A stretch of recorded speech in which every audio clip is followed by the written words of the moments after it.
Às vezes nós perdemos um pouco, né? A modernidade chega e a gente perde um pouco o sentido do culto, né? Por que está no culto? E aqui realmente é para glorificar e adorar o Senhor nosso Deus, um momento especial que só na sua casa não dá para você fazer, certo? No seu culto particular, né? Mas o culto na igreja é maravilhoso, é um tempo gostoso para estarmos juntos, adorando ao Senhor, não só meditando na Escritura, mas também rendendo graças a Deus, agradecendo a Deus por tudo que o Senhor tem feito por nós. O Evangelho é maior do que a nossa vida, é o que nós temos meditado no sermão de Estevão. Estevão, lá em Atos capítulo 7, ele foi acusado de alguns crimes que ele não cometeu. E então é dada oportunidade a ele de se defender. E na defesa de Estevão, o que foi que ele fez? Falou do Evangelho. Atos capítulo 7, verso 1, nós vemos assim: então lhe perguntou o sumo sacerdote, porventura é isto assim? E o verso 2 diz: Estevão respondeu. E então ele começa a falar de Abraão, de Isaac, de Jacó, de José, e chega até Moisés. E no último domingo que investigamos o sermão de Estevão, falamos exatamente quando ele estava falando de Moisés. E por que Estevão está falando tudo isso? Porque ele está falando do Evangelho na forma de promessa.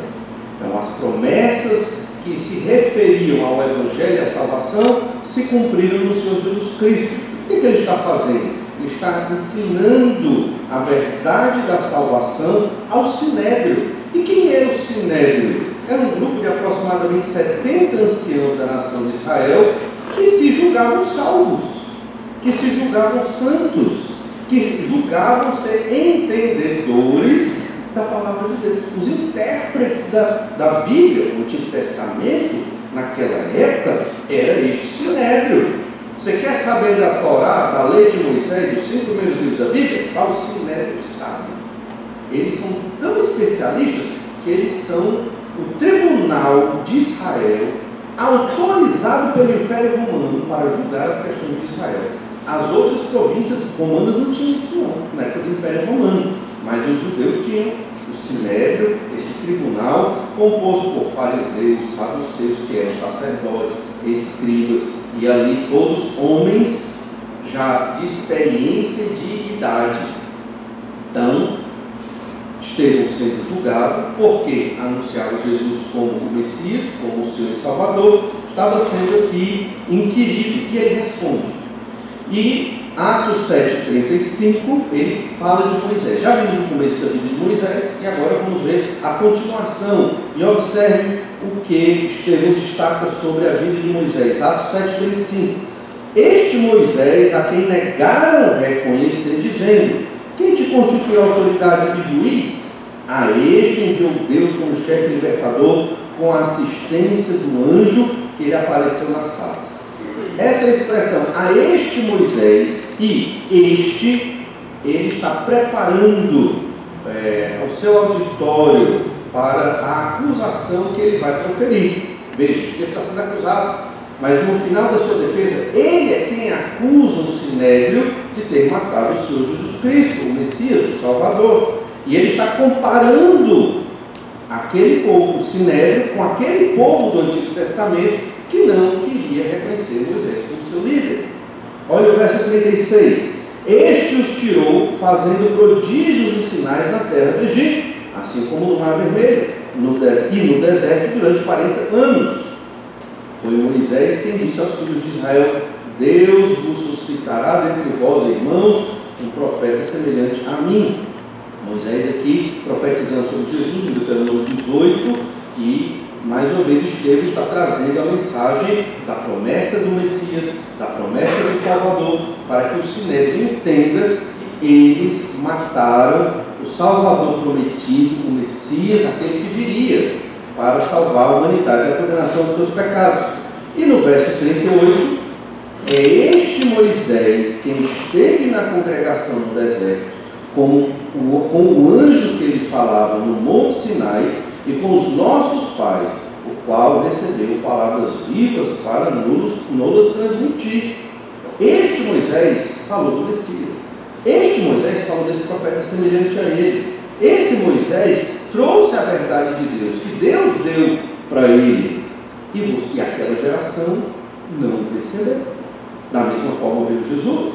E vocês não o receberam. É isso que ele está começando a dizer aqui.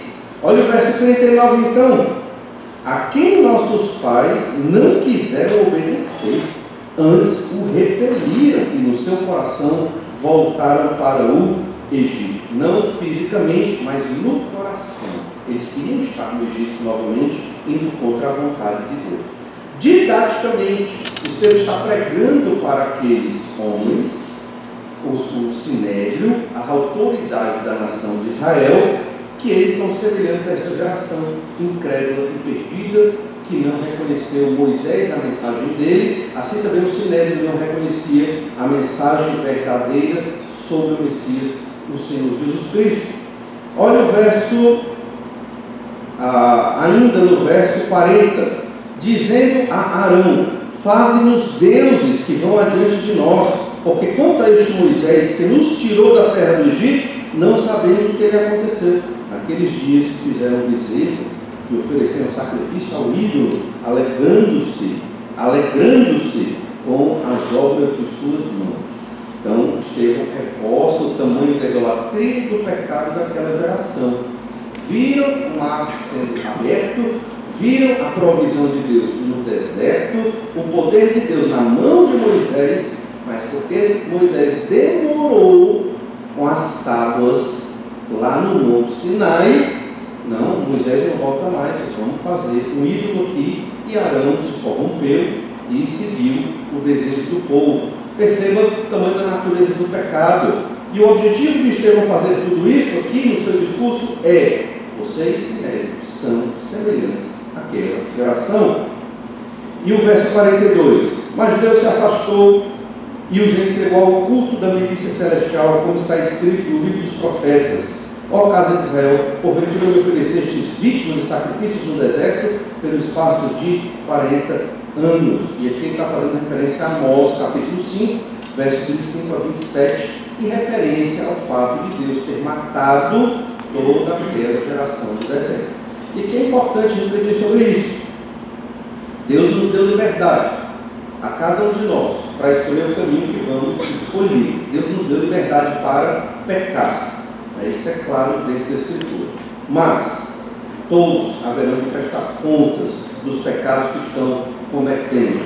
Aquela geração achava que poderia cometer pecados tais e que não pagaria o preço. Pagou.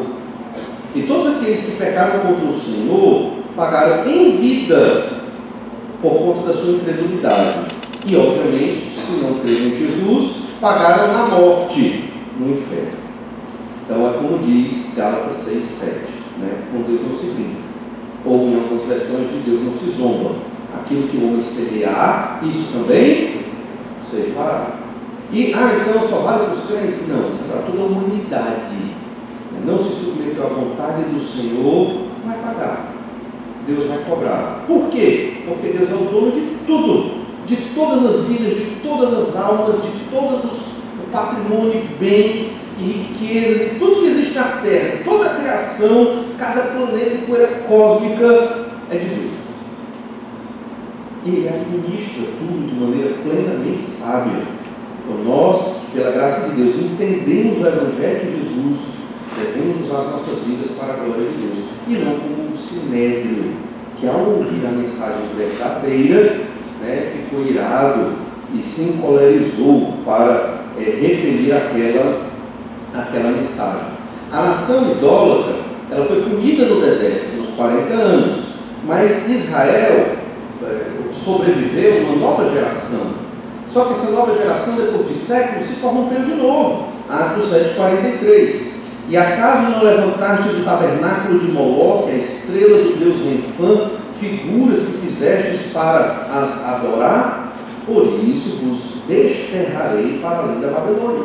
E aqui Estevão fez um salto grande da geração punida no deserto, lá após o Êxodo, para a geração que foi para o cativeiro babilônico. Aqui, aproximadamente aí quase 1000 anos, não, uns 800, 900 anos de diferença de uma geração para outra. Estevão ele pulou, fez esse salto, mas para mostrar que Deus pune o pecador que vive em idolatria. E isso era para aquele sinédrio. O detalhe, Estevão ele não estava preocupado com a sua vida. Ele poderia ocupar esse espaço para se defender, para dizer: eu não sou contra a lei de Moisés, eu não sou contra o templo, que eram as acusações contra Estevão. Pelo contrário, mas ele não fez isso. Ele fez uma exposição da teologia do Antigo Testamento, mostrando a chegada do Messias e a incredulidade da nação de Israel, para dizer: vocês, Sinédrio, são os herdeiros dessa geração incrédula e permanecem na mesma incredulidade. No verso 44, o tabernáculo do testemunho estava entre nossos pais no deserto, como determinara aquele que disse a Moisés que fizeste segundo o modelo que tinha visto. O tabernáculo é o símbolo da presença de Deus na terra, como o templo era o símbolo da presença de Deus na terra no Antigo Testamento.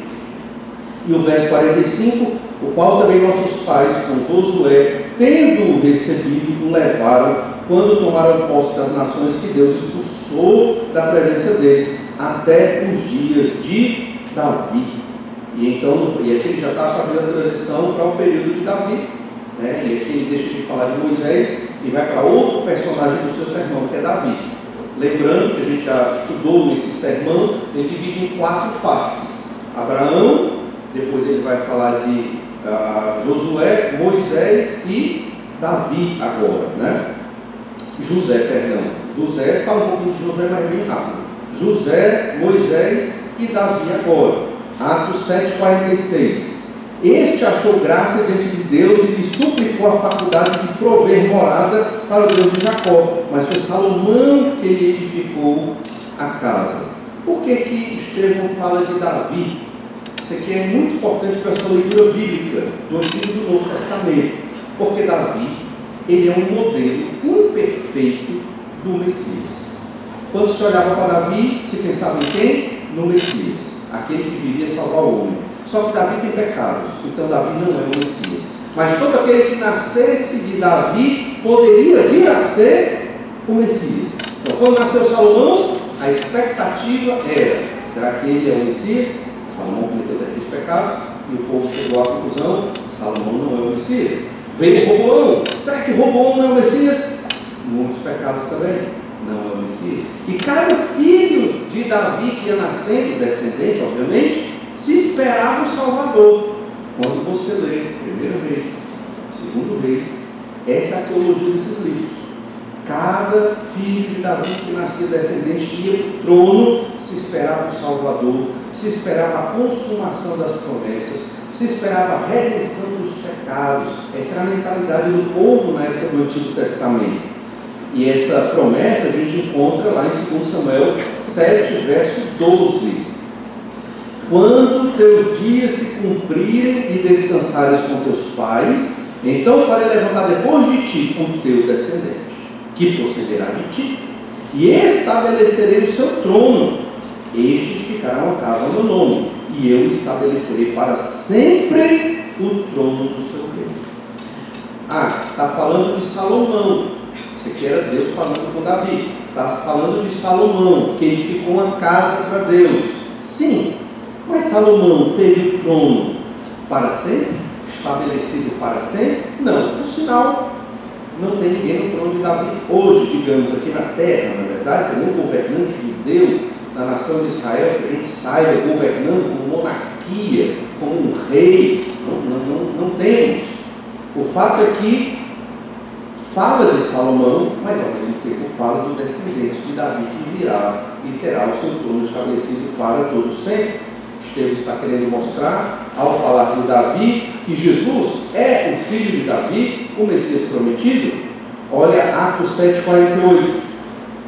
Entretanto, não habita o Altíssimo em casas feitas por mãos humanas, como diz o profeta: o céu é o meu trono e a terra é o estrado dos meus pés. Que casa me edificarei, diz o Senhor, ou qual é o lugar do meu repouso? Foi feita uma casa para Deus, é o que a gente chama de templo do Antigo Testamento, é um palácio, é o palácio do rei. No entanto, nós sabemos que Deus não fica dentro daquele palácio. Salomão fez essa oração, 1 Reis capítulo 8, Deus ele é infinito, ele não fica preso a dimensões materiais ou humanas, mas ali era para nós entendermos, ou melhor, o povo do Antigo Testamento entender que Deus estava os abençoando, que Deus estava no meio deles para cuidar deles e para salvá-los dos seus pecados. Atos 7,50. Não foi porventura a minha mão que fez todas estas coisas? E o 51. Homens de dura cerviz, incircuncisos de coração e de ouvidos, vós sempre resistis ao Espírito Santo, assim como fizeram vossos pais também vós o fazeis.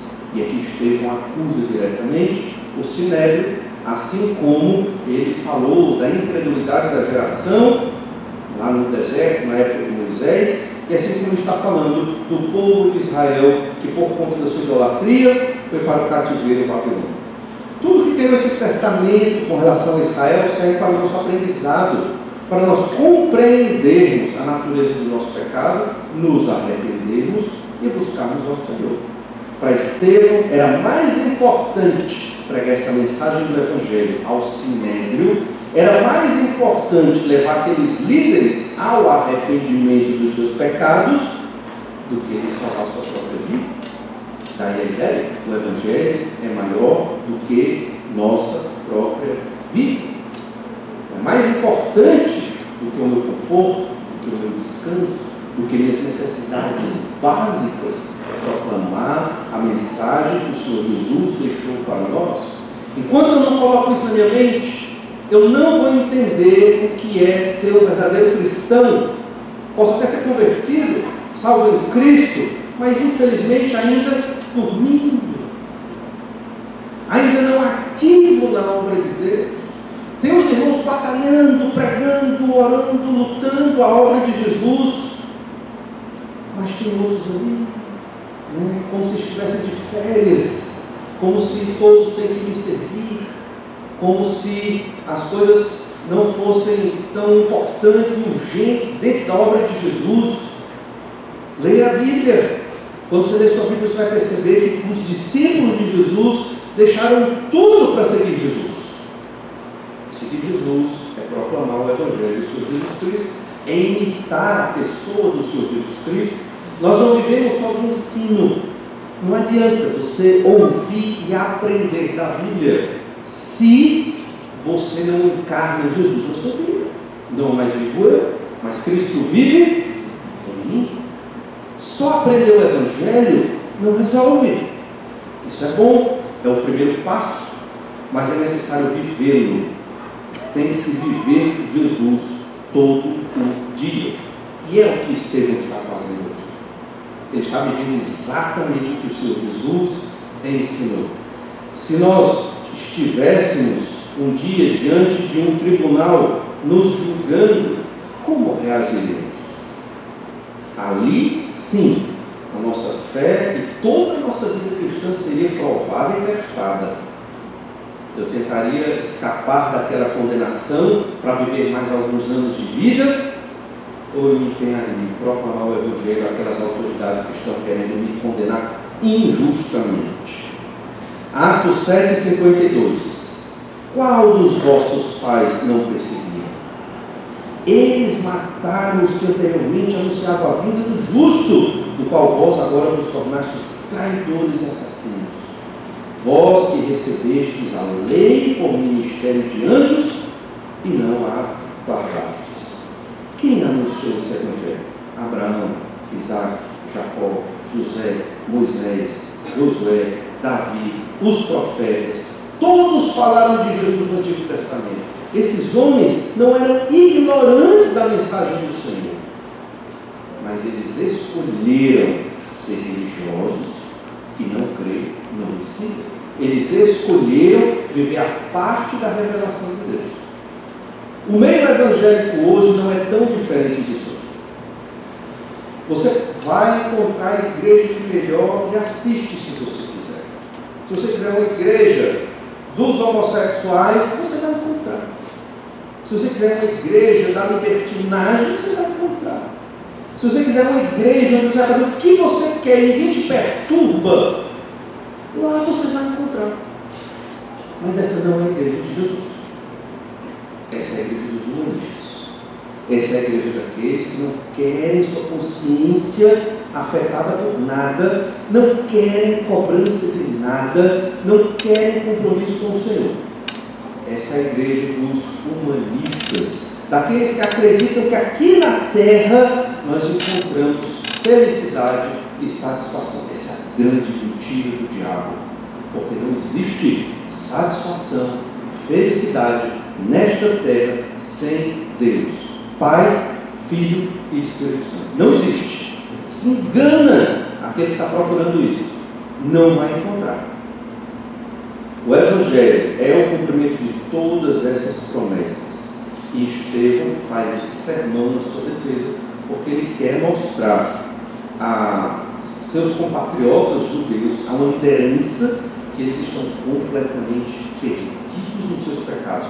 Conhecem a Bíblia, o Antigo Testamento, estão perdidos nos seus pecados. E aí vem o terceiro e último ensino. O Evangelho exige sacrifício. Não tem como você ser crente no Senhor Jesus se você não quiser se sacrificar. Isso aqui, obviamente, nós estamos falando que você tem que fazer obras de sacrifício para receber a salvação. Não é isso. Mas significa que se você crê em Jesus, verdadeiramente foi salvo, transformado no seu ser, nasceu de novo no Espírito, você vai querer imitar Jesus. Você vai querer entregar a sua vida para a glória de Deus. Mesmo que seja difícil, mesmo que seja complicado, isso está no ser do crente. Lutar contra os pecados é um sacrifício. Não é fácil. Você acha que é fácil, diz que é fácil, algo está esquisito, porque os pecados são terríveis, estão na nossa mente, no nosso coração, e lutamos contra eles constantemente. Eu tenho que amar esse irmão, eu tenho que vencer esse pensamento, eu não posso ter a inveja, eu não posso ser egoísta. Os pecados estão aqui, se você observar bem, constantemente tentando nos dominar na nossa mente. É ou não é assim? É necessário sacrifício. Paulo chama isso de mortificar a carne. Só que Estevão aqui ele está se sacrificando no sentido de entregar sua própria vida para que o Evangelho seja exposto àquela liderança. Olha Atos 7,54. Ouvindo eles isto, enfureciam-se no seu coração e rilhavam os dentes contra ele. Você já ficou com tanta raiva de alguém que você trincou os dentes e rilhou os dentes. Você estava assim, sem controle, pronto para atingir e atacar aquela pessoa violentamente. Assim eram os ouvintes de Estevão. E ele sabia da natureza do povo judeu, do povo dele também. Ele compreendia o que eles estavam fazendo ali, e realmente eles não se aguentaram, partiram para cima dele, porque obviamente Deus os acusou. Vocês são como aqueles que rejeitaram os profetas no Antigo Testamento. Os próprios apóstolos já vinham pregando essa mensagem para a liderança de Israel, porque foi essa liderança que crucificou Jesus, obviamente pela mão dos romanos. Olha Atos 3,13. Aqui Pedro falando: o Deus de Abraão, de Isaac e de Jacó, o Deus de nossos pais, glorificou a seu servo Jesus, a quem vós traístes e negastes perante Pilatos, quando este havia decidido soltá-lo. Vós, porém, negastes o santo e o justo, e pedistes que vos concedesse um homicida, desarte, matastes o autor da vida, a quem Deus ressuscitou dentre os mortos, do que nós somos testemunhas.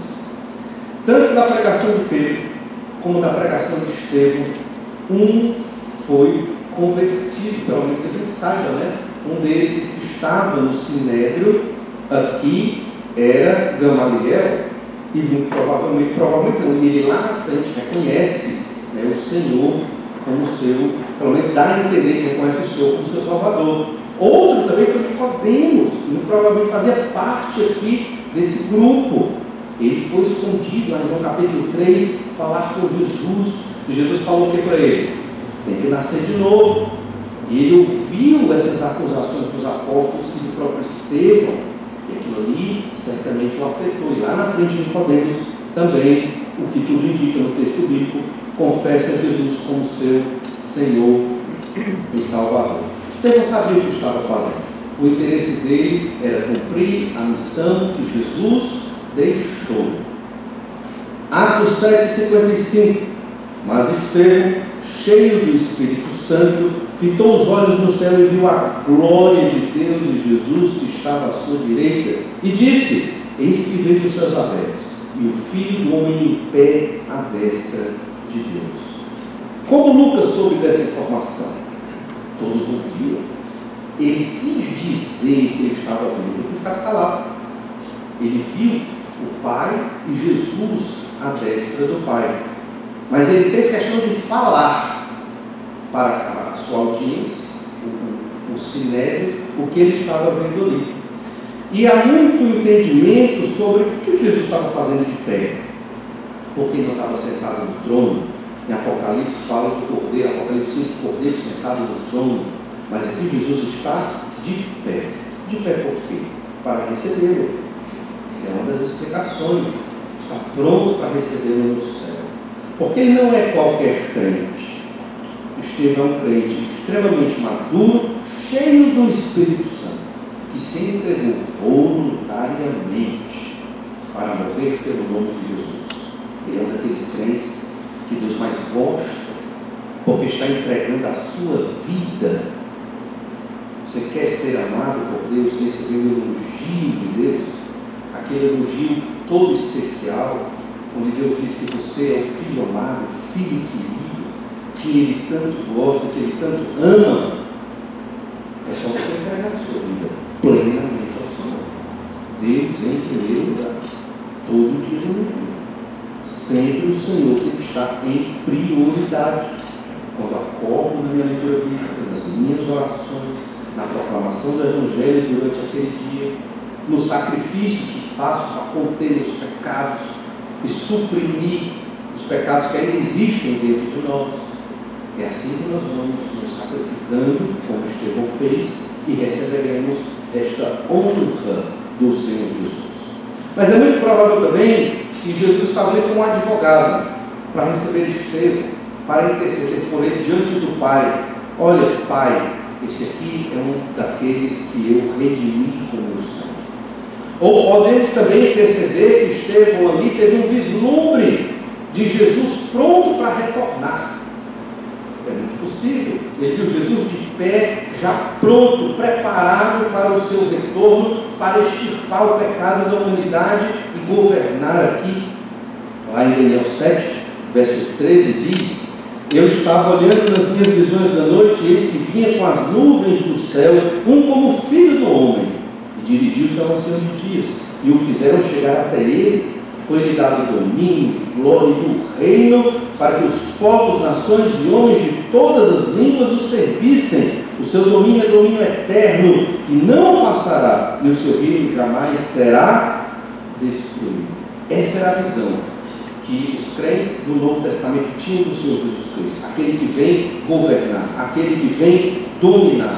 Quando Estevão estava ali tendo aquela visão, se preparando para encontrar Jesus, ele viu esse Jesus, não o Cordeiro morto, mas o Jesus, Messias, guerreiro, pronto para retornar, à semelhança, talvez, de Apocalipse capítulo 1. É esse Jesus que nós vamos ver também quando um dia estivermos lá.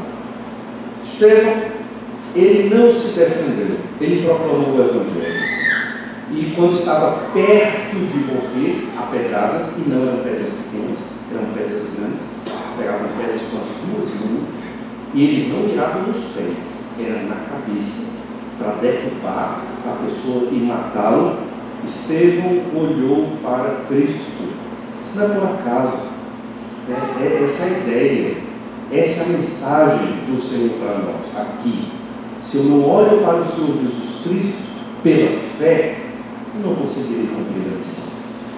Se eu olhar para o meu irmão que cometeu esse pecado, o meu irmão que cometeu outro pecado, ou olhar para as minhas debilidades e fragilidades, porque não consigo cumprir o que a Escritura diz, realmente, eu não vou conseguir.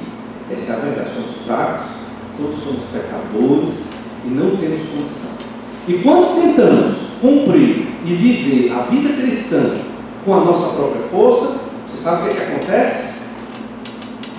Viramos legalistas, nos tornamos um sinédrio, achamos que com as nossas próprias forças vamos conseguir imitar Jesus e viver como Jesus. É só pelo poder e dependência do Espírito Santo de Deus. Não esqueça, nesse versículo diz: Estevão, cheio do Espírito Santo, levantando os olhos ao céu, e viu o Senhor Jesus de pé, até cheio do Espírito Santo. Você acha que um crente que não está cheio do Espírito Santo teria esse vislumbre? Você acha que um crente que não está cheio do Espírito Santo está pronto para se sacrificar por Jesus? Não está. Não tem como. Temos que ser controlados pelo Espírito. Isso é estar cheio do Espírito. Alguém controlado pelo Espírito não faz o que quer, faz o que o Senhor Jesus manda. Não temos vontade. Nós obedecemos ao que o Senhor Jesus nos manda, não para sermos felizes, mas para a glória de Deus. Estevão era assim, e foi assim que ele viveu. Outro texto interessante que nos ajuda a entender o olhar para Cristo é Hebreus 12, verso 1. Portanto, também nós, visto que temos a rodear-nos tão grande nuvem de testemunhas, desembaraçando-nos de todo o peso e do pecado que tenazmente nos assedia, corramos com perseverança a carreira que nos está proposta, olhando firmemente para o autor e consumador da fé, Jesus, o qual, em troca da alegria que lhe estava proposta, suportou a cruz, não fazendo caso da vergonha, e está sentado à destra do trono de Deus. Olhando para Jesus. Se você não olhar para Cristo e não imitá-lo, você não vai cumprir sua missão. Por isso temos que sempre ler os Evangelhos, sempre ler a Escritura, que nos mostra como Jesus viveu. É assim que temos que viver.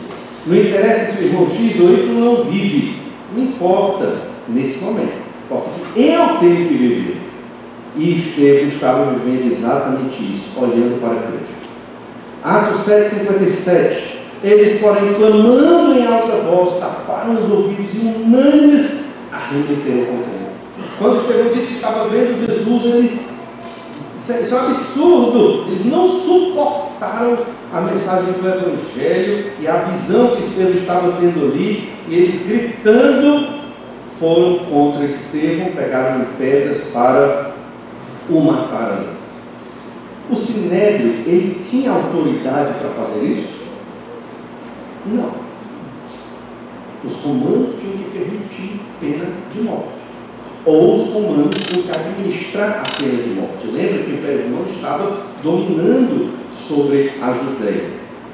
Então eles foram até contra a própria instituição do Império, no impulso, no ódio de Estevão e do Evangelho que estava sendo pregado ali. Eles pegaram pedras, o jogaram fora da cidade ali e o apedrejaram. Eles não podiam matar ninguém dentro de Jerusalém, porque a cidade era santa, tanto que Jesus, quando foi crucificado, foi fora da cidade.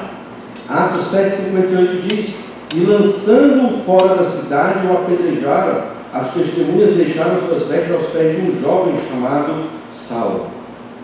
E apedrejavam Estevão, que invocava e dizia: Senhor Jesus, recebe o meu espírito.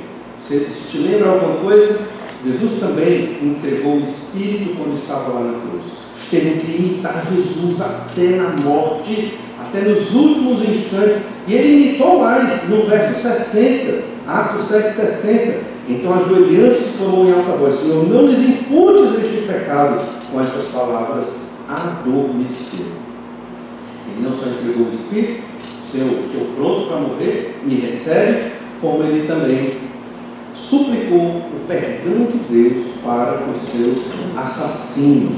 Jesus fez a mesma coisa quando estava ali no seu processo de crucificação e até na própria cruz. Mas um detalhe interessante também de todo esse texto, do sofrimento de Estevão, é que ele foi visto por muitos daqueles do Sinédrio, e ele impactou a vida de muitos.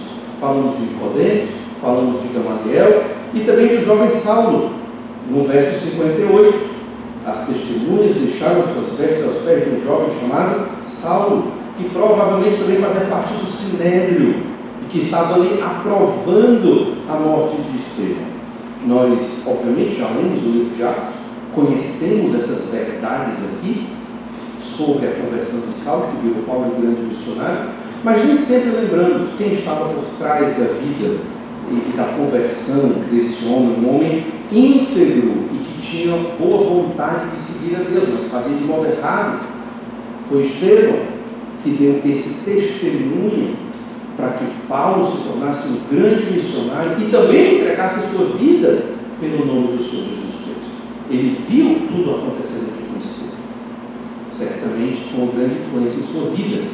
Atos 26:10 diz assim: e assim procedi em Jerusalém, Paulo falando, havendo eu recebido a autorização dos principais sacerdotes, encerrei muitos dos santos nas prisões, e contra estes dava o meu voto quando os matavam.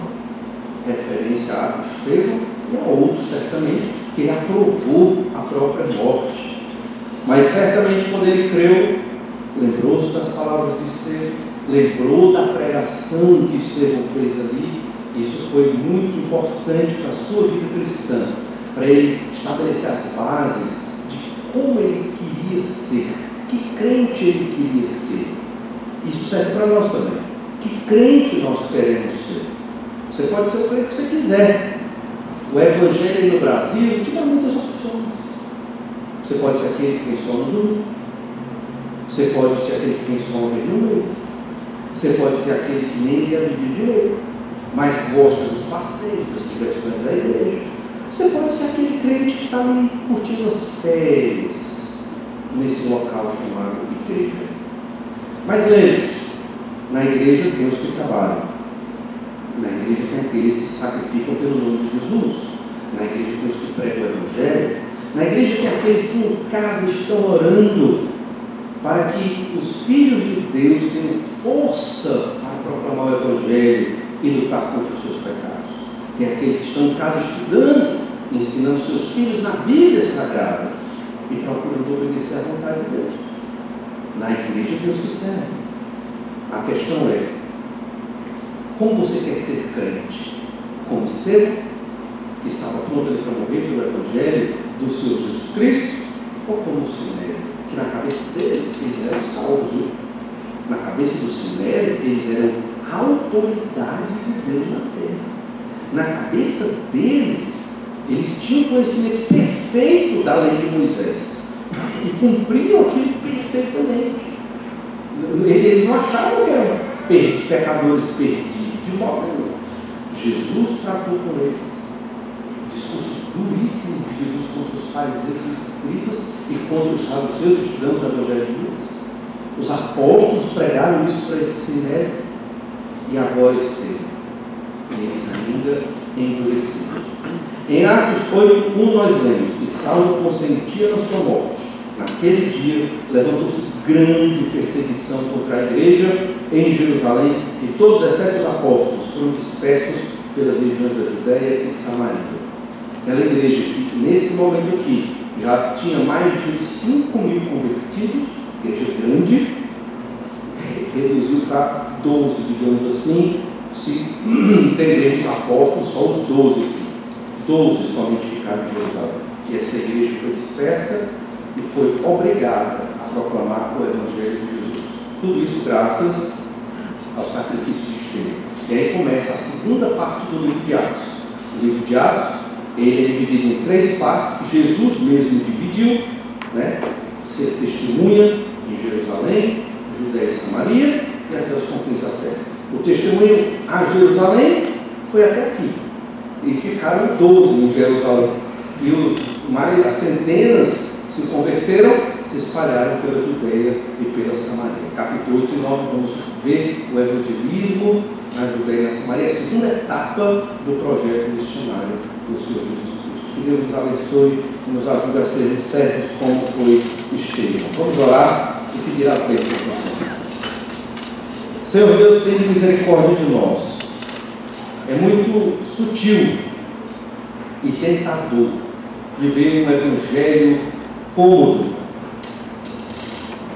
É muito da nossa época massagear o nosso ego, estarmos conformados com o que somos. Senhor Deus, nos transforma. Precisamos nos arrepender dos nossos pecados. Como igreja, usa-nos, ó Pai, durante a semana para proclamar o Teu Evangelho. Ajuda-nos, Senhor Deus, a perceber onde estamos falhando. Não permite, Pai, que sejamos como esse mar de evangélicos que não tem compromisso com a palavra do Senhor e com a Tua pessoa. Não somos melhores do que ninguém, o Senhor sabe muito bem disso, mas suplicamos Teu perdão e Tua graça para Te conhecer mais e sermos cheios do Espírito, como foi Teu servo Espírito.